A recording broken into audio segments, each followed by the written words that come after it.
the hidden Stoic practice that builds inner power. Most people know about Stoicism's famous techniques. They've heard about Marcus Aurelius writing in his journal. They know the advice to focus on what you can control. They've read quotes about accepting fate and living virtuously. But there's one practice that ancient Stoics used regularly that rarely gets talked about today. This hidden practice was so powerful that it transformed ordinary people into individuals with extraordinary mental strength. This practice is called premeditatio malorum, which means premeditation of evils before you think. This sounds negative or pessimistic. Let me explain why this technique is actually one of the most practical and life-changing tools the Stoics ever developed. What is premeditatio malorum? Is the practice of imagining worst-case scenarios before they happen. The Stoics would regularly spend time thinking about everything that could go wrong in their lives. They would visualize losing their wealth, their health, their loved ones, and their reputation. They would imagine being exiled, imprisoned, or facing death itself. This might sound depressing at first. Why would anyone want to spend time thinking about terrible things happening? Isn't this just worrying? Actually, it's the exact opposite of worry. Worry is when your mind randomly jumps to fears without your control. Premeditatio malorum is a deliberate, structured practice where you consciously choose to examine potential difficulties. The difference is crucial. When you worry, anxiety controls you. When you practice premeditatio malorum, you control your relationship with potential challenges. Why the Stoics used this practice? The ancient Stoics understood something profound about human nature. They realized that much of our suffering comes not from events themselves, but from being unprepared for them. When something unexpected happens, we feel shocked, overwhelmed, and powerless. Our minds scramble to make sense of the new reality. This mental chaos creates unnecessary suffering. Seneca, one of the greatest Stoic philosophers, wrote that we should rehearse them in our minds: exile, torture, war, shipwreck. He explained that nothing ever happens to a wise person contrary to their expectation, because they have already considered all possibilities. Marcus Aurelius, the Roman emperor and Stoic practitioner, would start each day by telling himself, "Today I will meet people who are meddling, ungrateful, violent, treacherous, envious, and unsociable." This wasn't pessimism. It was preparation. By considering these possibilities in advance, he couldn't be caught off guard when they actually occurred. How this practice builds inner power. The power of premeditatio malorum lies in several key benefits that transform your mental strength. First, it eliminates surprise. When you've already imagined something happening, it can't shock you when it occurs in reality. You've mentally rehearsed the scenario.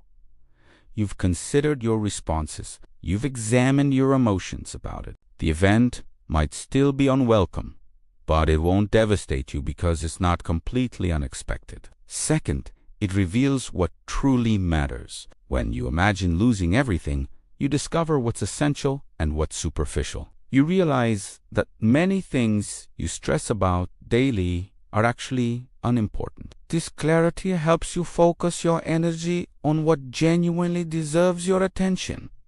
Third, it builds gratitude. After spending time imagining loss, you return to reality with fresh appreciation for what you have. Your ordinary life, which might have seemed boring or insufficient before, suddenly appears rich with blessing. The coffee you drink, the roof over your head, the people in your life, all become sources of genuine gratitude. Fourth, it strengthens resilience.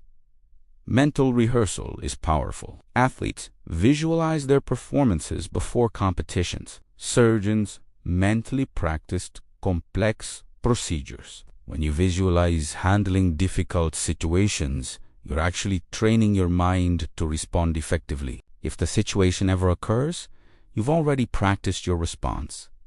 Fifth, it reduces fear of the future. Much of anxiety comes from vague, undefined fears about what might happen. When you bring those fears into the light and examine them specifically, they often lose their power. You realize that even worst-case scenarios are survivable. You discover that you're stronger than you thought. How to practice this technique?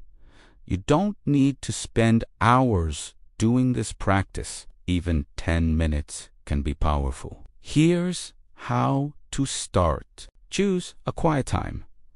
Morning or evening works well. Sit comfortably where you won't be disturbed. Select one area to examine. Don't try to imagine every possible disaster at once. Choose one aspect of your life: your job, your health, a relationship, or your finances.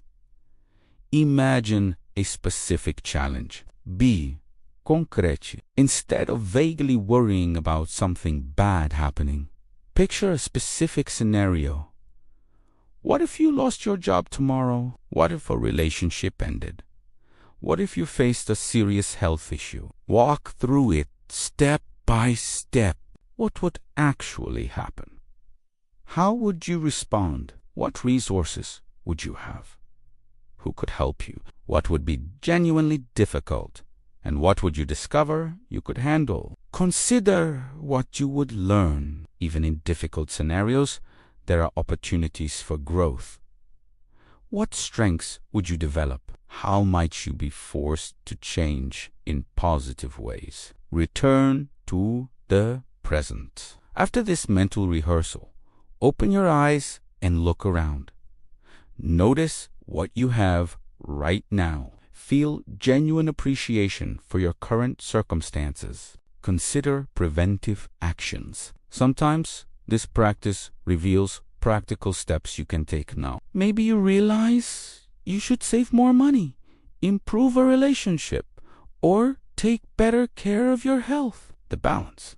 Not living in fear. Some people worry that this practice will make them anxious or pessimistic. The key is understanding the difference between practicing premeditatio malorum and living in constant fear. This is a scheduled practice, not a constant state of mind. You set aside specific time for it. Then you return to living fully in the present. You're not dwelling on disasters all day. You're taking a brief time to prepare mentally, which actually frees you to live more confidently the rest of the time. The Stoics weren't gloomy people. They were actually known for their joy and peace of mind. Marcus Aurelius, despite all his mental rehearsal of difficulties, wrote beautifully about the wonder of existence. Seneca threw parties and enjoyed pleasures. They could enjoy life more fully because they weren't anxiously avoiding thoughts of potential problems. Modern applications. This ancient practice is remarkably relevant today. We live in uncertain times. Jobs change rapidly. Relationships face challenges. Health issues arise. Economic conditions shift.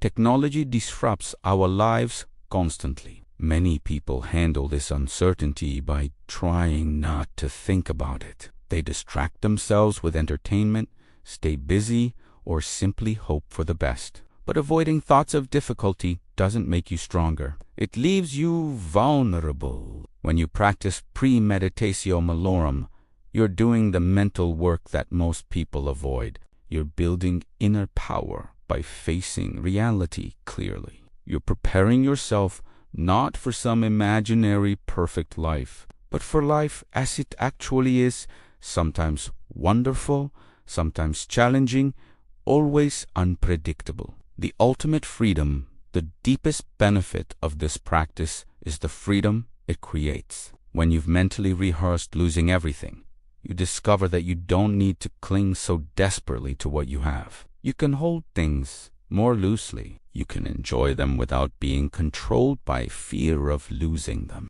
This is the inner power the Stoics developed. It's not about being invincible or never feeling pain. It's about being prepared, resilient, and free. free from the tyranny of fear, free from being destroyed by unexpected events, free to live fully because you know that whatever happens, you have the strength to handle it.